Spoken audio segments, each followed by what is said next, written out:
इधर हरियाणा के शीतकालीन सत्र को लेकर स्पीकर ज्ञानचंद गुप्ता ने हरियाणा न्यूज से खास बातचीत की है। सत्र की तैयारियों को लेकर स्पीकर ने क्या कुछ कहा है, चलिए आपको सुनवाते हैं। दिसंबर में विधानसभा का शीतकालीन सत्र जो है वो शुरू होता है। हालांकि अभी कैबिनेट की मीटिंग प्रस्तावित है, 28 तारीख को कैबिनेट मीटिंग होनी है, उसके बाद तारीखों का ऐलान जो है वो होगा।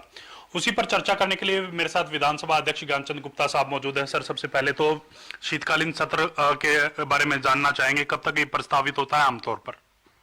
देखिए, आमतौर पर जो शीतकालीन सत्र है, वैसे तो निर्णय जो मंत्रिमंडल की बैठक है उसमें लिया जाएगा, और जैसा कि जो जानकारी है कि 28 नवंबर को मंत्रिमंडल की बैठक बुलाई गई है, जिसमें शीतकालीन सत्र की डेट प्रस्तावित की जाएगी। और क्योंकि 15 दिन का समय बीच में ज़रूरी रहता है, उस दृष्टि से आशा है कि ये जो शीतकालीन सत्र है ये मिड ऑफ दिसंबर यानी दिसंबर के मध्य के अंदर किसी भी तारीख को हो सकता है। और कितनी देर का सत्र रहेगा ये बिजनेस एडवाइजरी कमेटी की मीटिंग में तय किया जाता है। तैयारियों की बात करें सर, तैयारियां किस प्रकार से हैं? तमाम तैयारियां पूरी कर ली है? चाहे सुरक्षा की दृष्टि से लगातार आप बैठकें करते रहे, इस प्रकार की बैठकें भी हुई हैं या आने वाले समय में होंगी? नहीं, देखिए, अभी जब तक सत्र की डेट तय नहीं हो जाती उस समय तक ये जो सिक्योरिटी वगैरह की जो और अरेंजमेंट्स हैं वो उसके बाद ही हम करते हैं। लेकिन जहाँ तक प्रश्न आने का जो क्वेश्चंस है वो विधायक उन्होंने अपने क्वेश्चंस भेजने शुरू कर दिए हैं। वो क्योंकि इसके सत्र शुरू होने से 15 दिन पहले तक भेज सकते हैं, तो वो कभी भी भेज सकते हैं। उनके प्रश्न आने शुरू हो गए हैं और निश्चित तौर पर जो प्रश्न आएंगे उनका हम ड्रॉ ऑफ लॉट से उनका तय करेंगे कि कौन कौन से प्रश्न इस सत्र के अंदर लगेंगे।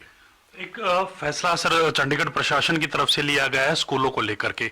स्कूलों में जो तमाम बच्चे हैं, हरियाणा की बात करें या पंचकुला की खासतौर पे बात करें, मोहाली की बात करें, तो उनके बच्चों को चंडीगढ़ के स्कूलों में एडमिशन नहीं दिया जाएगा, इस प्रकार का कोई फैसला उनकी तरफ से लिया गया है।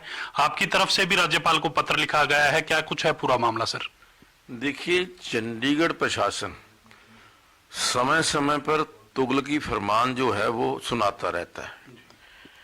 इस प्रकार के जो फरमान है, इससे पहले भी चंडीगढ़ प्रशासन ने कहा था कि जो पंजाब और हरियाणा से जो व्हीकल चंडीगढ़ में प्रवेश करेंगे, पार्किंग करनी होगी, वहां उनसे दुगना या तिगना जो है पैसे लिए जाएंगे।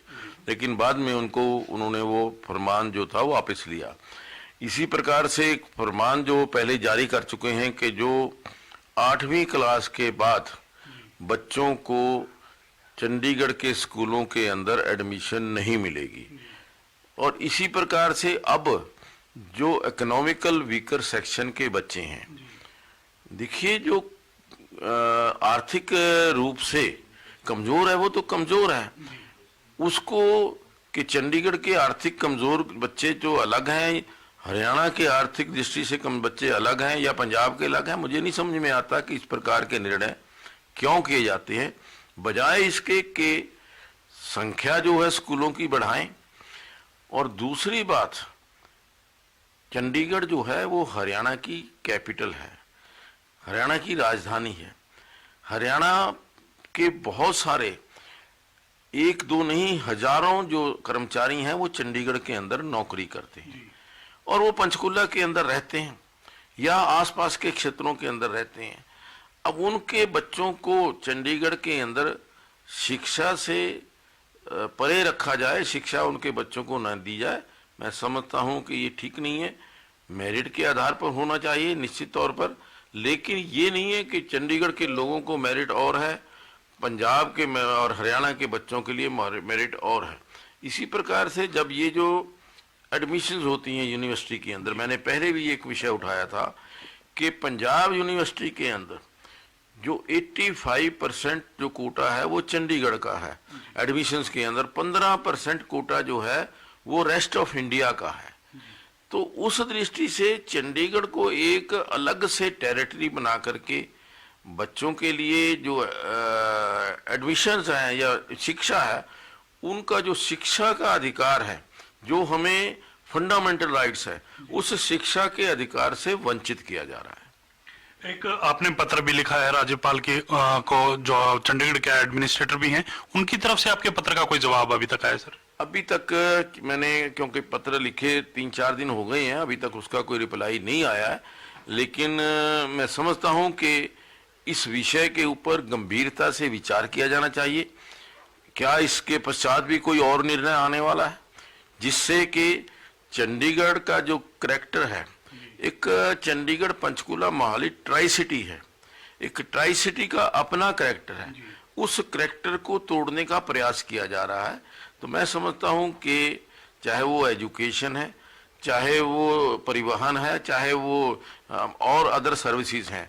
एक निर्णय पहले भी आया था, आपको याद होगा, कि पीजीआई के अंदर जो कोविड काल के अंदर के केवल चंडीगढ़ के जो लोग हैं उन्हीं को उसका एडमिशन मिलेगी।